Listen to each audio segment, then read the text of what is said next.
শেষ রাত্রে হাতটা তুলে আল্লাহর কাছে দোয়া করেন। দোয়ার আগে খালি একবার বলবেন, আগে আল্লাহর প্রশংসা করবেন, বলবেন আলহামদুলিল্লাহ, তারপরে বলবেন আল্লাহুম্মা সাল্লি আলা মুহাম্মাদ, মানে প্রথমে আল্লাহর প্রশংসা, তারপরে রাসূল সাল্লাল্লাহু আলাইহি ওয়াসাল্লামের প্রতি দরুদ, তারপরে বলবেন রব্বিক ফিরলি, আল্লাহ আমাকে মাফ করো। এরপরে আপনি আপনার দোয়া করবেন। যত দোয়া আছে, আধা ঘন্টা লাগুক, 1 ঘন্টা লাগুক, দোয়া করতেই থাকবেন, করতেই থাকবেন, করতেই থাকবেন। চোখ দিয়ে পানি না বের হওয়া পর্যন্ত চেষ্টা করতেই থাকবেন। পারবেন না?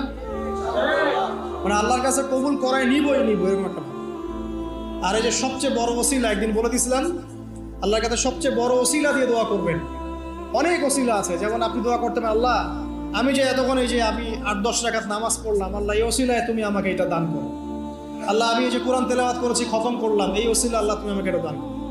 আল্লাহ আমি গতকালকে এই যে 1000 টাকা সদকা করেছি, এই ওসিলা আল্লাহ পাক তুমি আমার বিপদ দূর করে দাও। এটা